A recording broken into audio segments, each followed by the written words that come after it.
Hello children, welcome to Samveda E-Class Learning Program. This program is sponsored by Department of Public Instruction and DSCRT. Today we are going to discuss regarding nutrition in animals, which is the second unit of 7th standard science subject.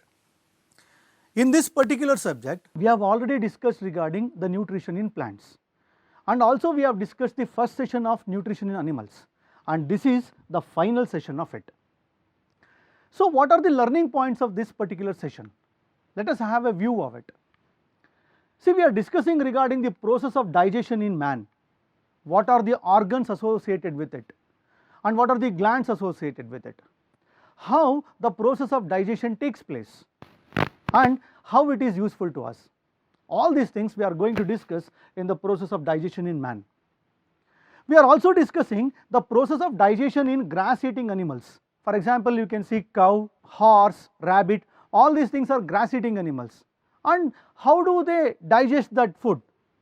That also we are going to discuss. We are also discussing regarding the process of digestion and ingestion in a unicellular organism called amoeba. So, these are the learning points of today's sessions.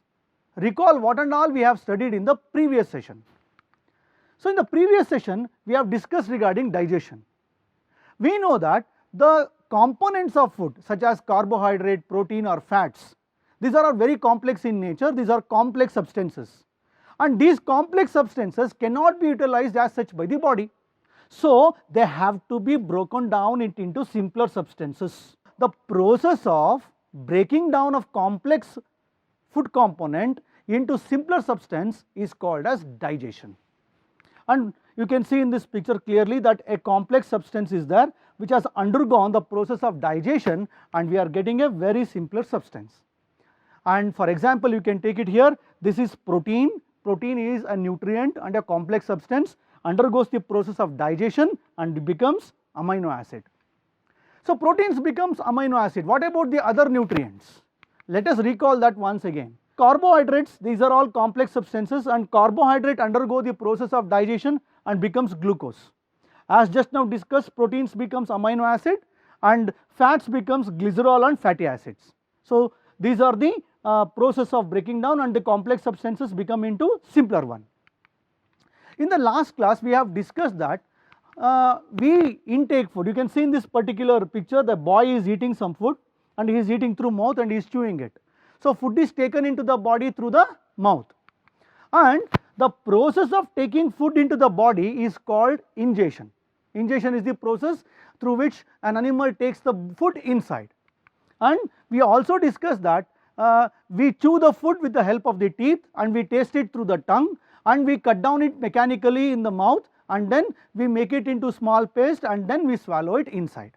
This and all we have studied in the previous session. Now, let us discuss that which are the organs which are going to help us in the process of digestion. Let us list one by one. The first one itself is buccal cavity, we call it as mouth, you can see in the picture clearly.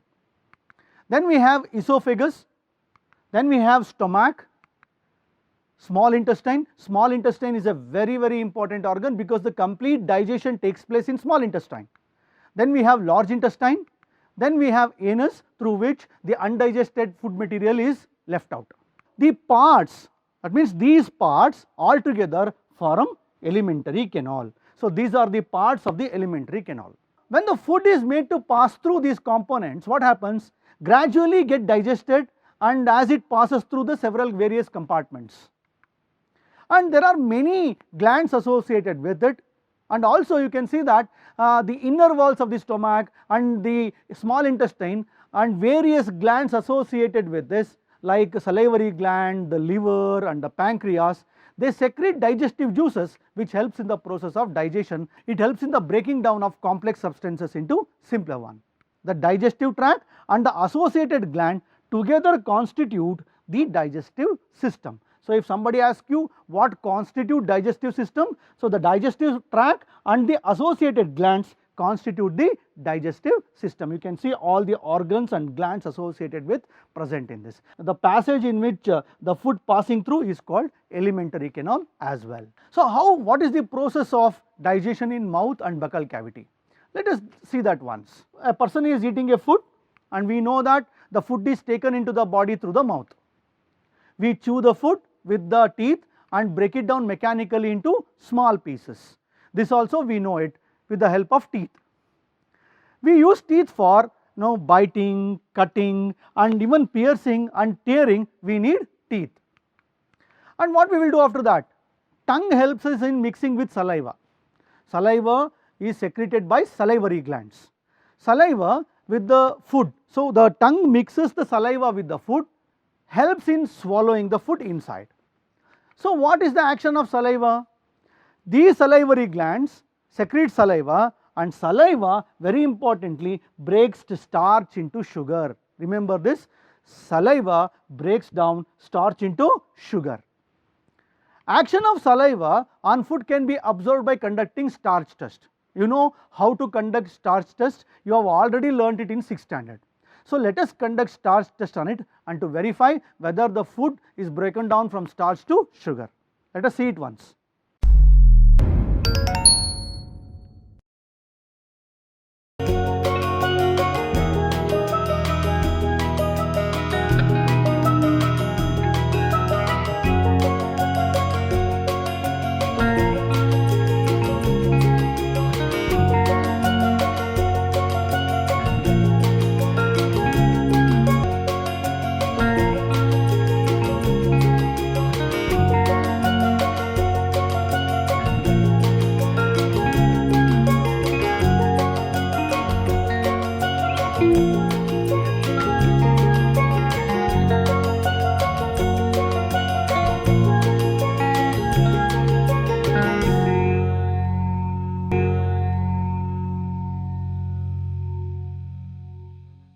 So now the digestion has taken place, the starch is converted into sugar, we have swallowed the food inside. Then what happens after that? You can see that it passes through a passage, you can see that this is called esophagus, and it is also known as food pipe. The food pipe runs along the neck and chest. You can see in this particular picture clearly that it runs along the neck and chest. Food is pushed down by the movement of the wall of the food pipe.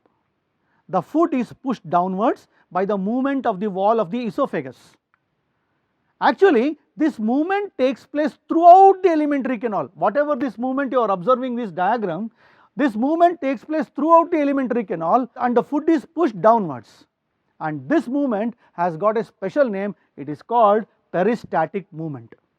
So, peristaltic movement takes place throughout the alimentary canal. But then what is peristaltic movement? Peristaltic movement is the movement that refers to the contraction and relaxation of the muscles of the esophagus or even intestine and even in stomach. It is a wave-like structure which starts in the esophagus when the bolus food is swallowed in. So what is bolus? When we chew the food in the mouth, what happens? It becomes like a paste which we swallow it in. That paste that we swallow in, the food paste that we swallow inside is called bolus. And this is called peristalsis as well. See, you might have observed sometimes when you take food, you will vomit out. Why do we vomit out? Have you ever come across this situation? You do one thing, recall the instances when you vomited after eating and think of the reason for it and discuss this reason with your parents and teachers. You will get lot of meaningful insights. Okay, children? Now, after the esophagus, the food reaches the stomach. What is a stomach? Stomach is a thick walled bag and its shape is like a flattened J. You can see it like a flattened J, and the most important thing is it is the widest part of the alimentary canal. Which is the widest part of the alimentary canal? Yes, stomach is the widest part of the alimentary canal. It receives food from the food pipe at one end and opens it on the other, especially in the small intestine. So it receives the food, there are two openings, one from the esophagus and another one from the small intestine. You can see clearly in the picture, you can see that. The inner lining of the stomach secretes mucus and hydrochloric acid. This is very important. And how does it help us? The stomach secretes mucus and hydrochloric acid Mucus protects the lining of the stomach. Since hydrochloric acid is present, the inner wall of the stomach has to be protected, and the mucus protects the inner lining of the stomach. Then what is the function of hydrochloric acid then? Hydrochloric acid kills many bacteria that comes along with the food, and also many digestive juices are released, and these digestive juices work in acidic medium. So it makes the medium acidic and helps the digestive juices to act. So this is the function of hydrochloric acid. Digestive juices breaks down the protein into simpler substances. Here proteins are converted into amino acids, as we discussed in the previous slides that the simplest form of complex substance protein is amino acid. The human digestive system, the esophagus and the stomach. Objectives: to explain the movement of food in the esophagus, to describe the process of digestion in the stomach.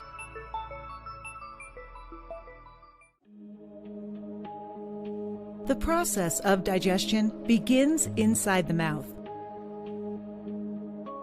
The teeth break down the food into smaller particles.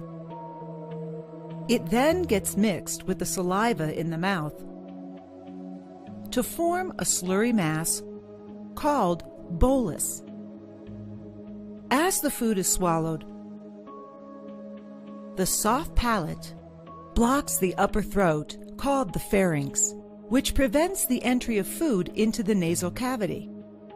When the food passes over the epiglottis, which is a flap-like structure which prevents the entry of food into the trachea, it pushes down the epiglottis.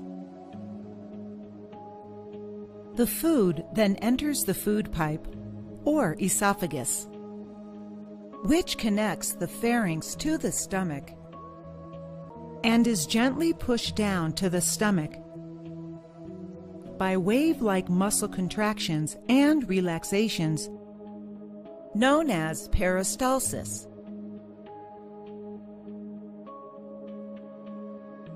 When the food enters the stomach, a J-shaped bag-like structure, mucus, hydrochloric acid, and digestive juices that are present in the stomach act on the food to help digest it through chemical action. The mucous membrane protects the inner wall of the stomach from the effects of the acid.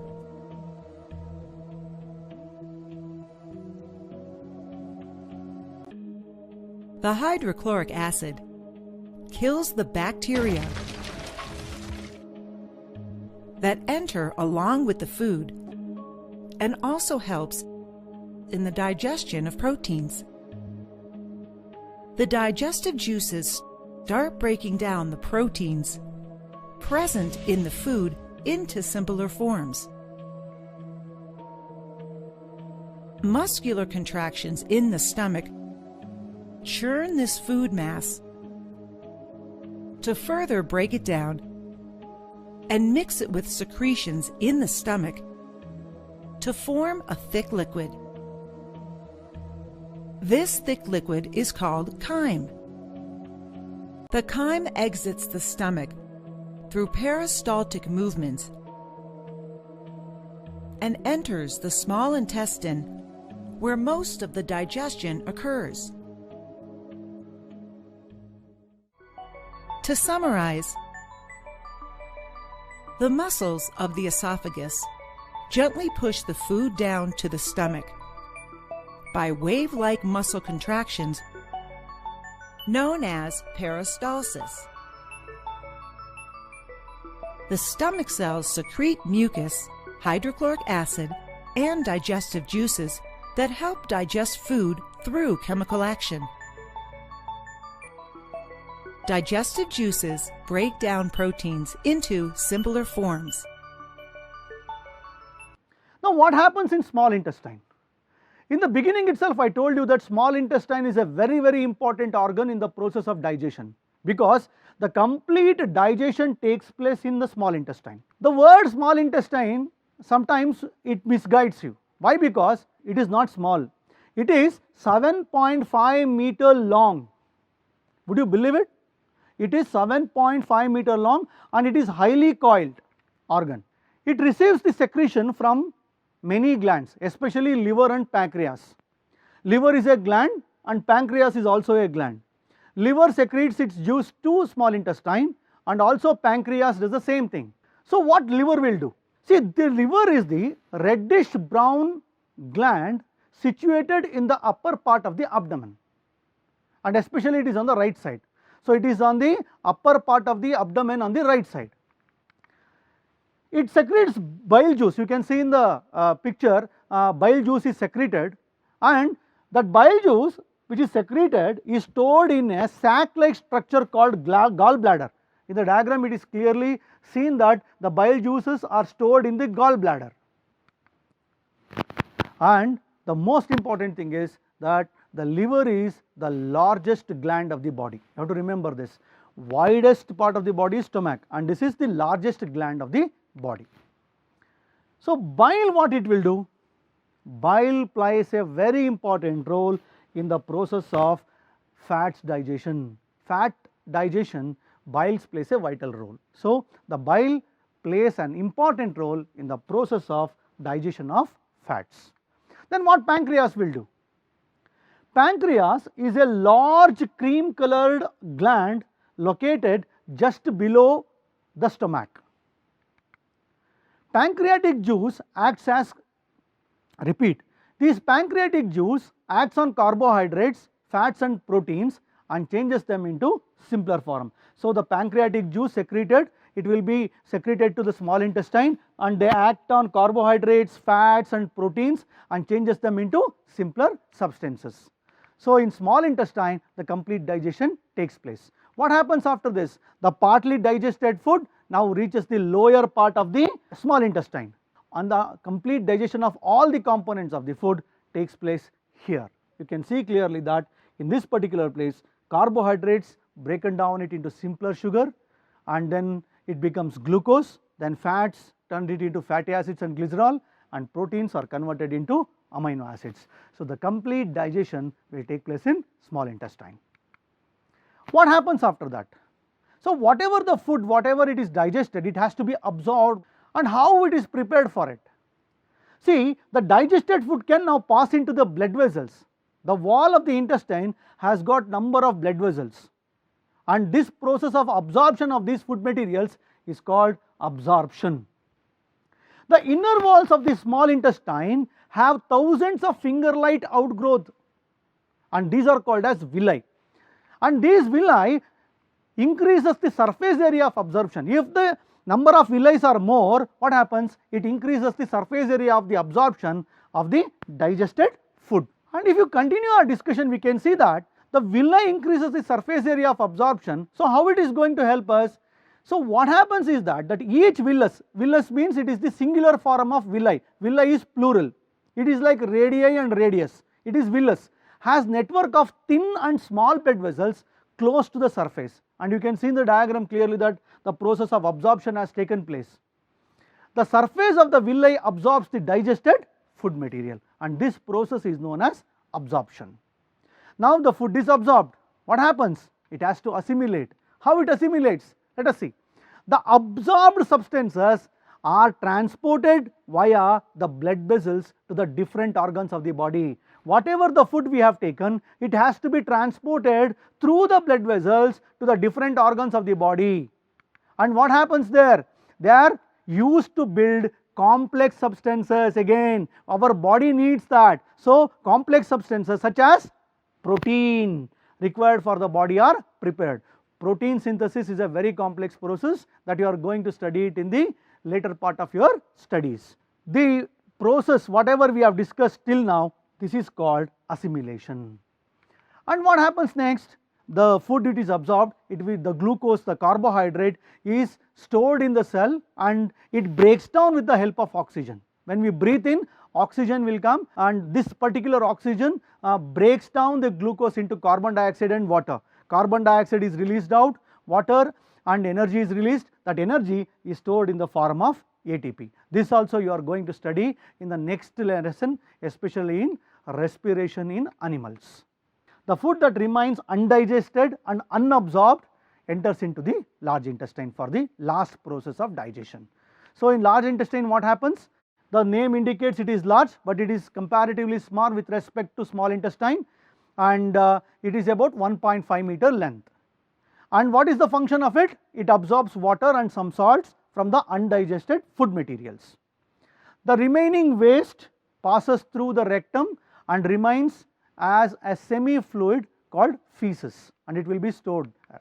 And this fecal matter is removed through the anus from time to time, and this process is called egestion. That means whatever the food is taken, completely digested, undigested food material thrown out of the body by a process called egestion.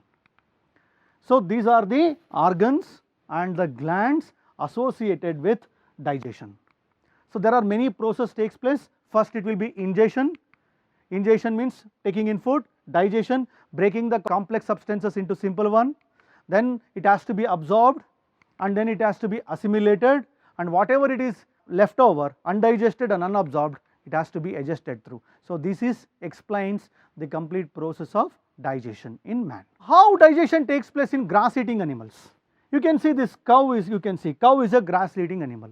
And have you observed these cows, buffaloes and other grass eating animals chewing continuously, even they are not eating? So, they will be eating continuously, they will be chewing continuously. Why?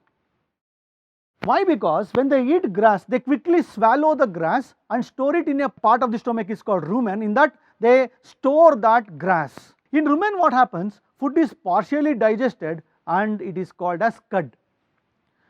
And this cud, what happens? It comes back to the mouth in lumps and animal starts chewing it.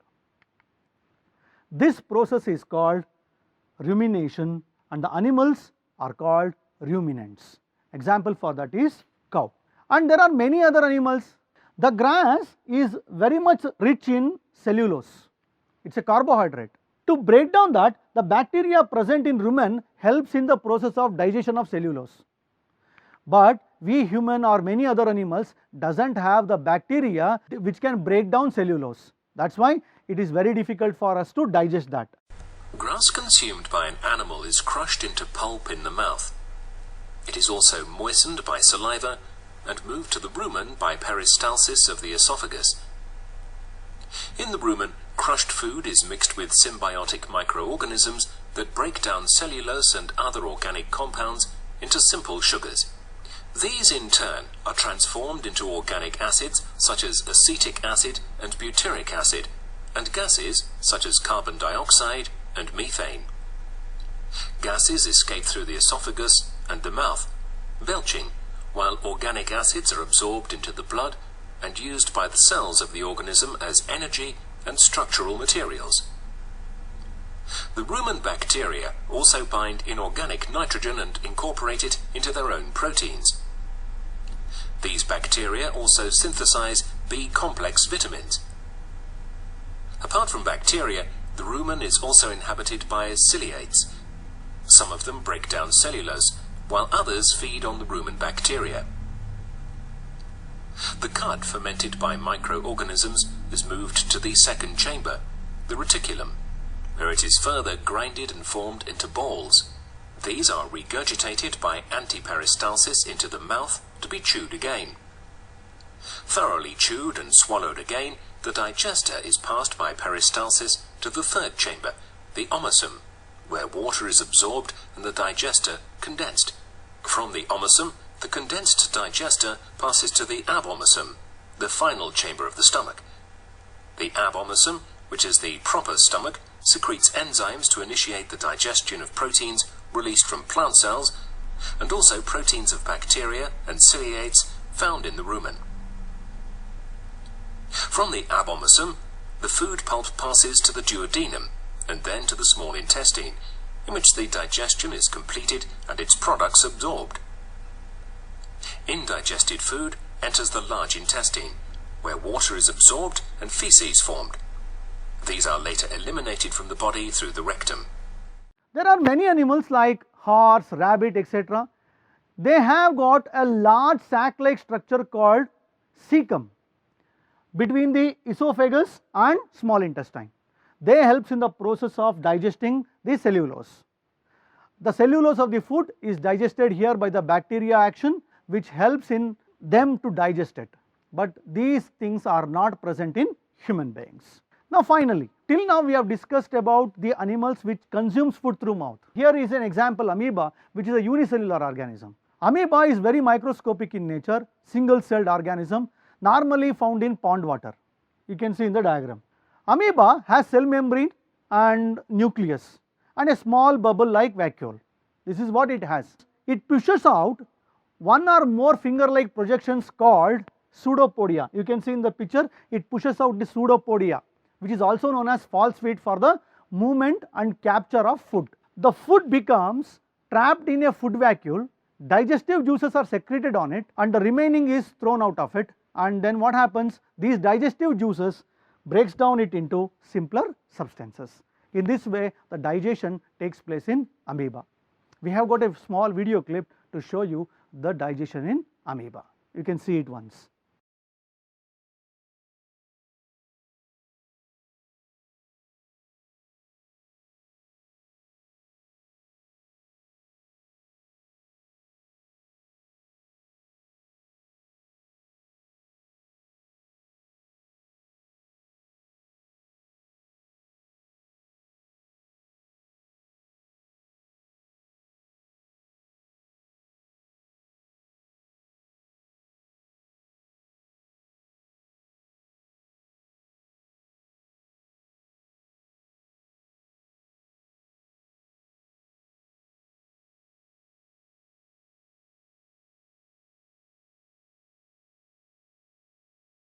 After the completion of this unit, let us conduct these following activities. What you can do is collect the picture of grass eating animals and try to explain the process of digestion in them.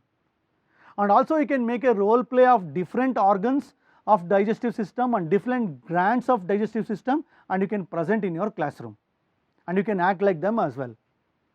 And you can also collect the pictures of unicellular organisms like amoeba, paramecium and all, and you can try to analyze the process of digestion in them and present it in the classroom. It will be very helpful to you. Nutrition in animals is presented to you in 2 sessions by Gurudatta, science teacher, GMPS, Dodda Kalasandra, Bangalore, South 1. Have a great time and have a learning time in Samveda e-class learning program. Enjoy yourself, have a safe time. Thank you.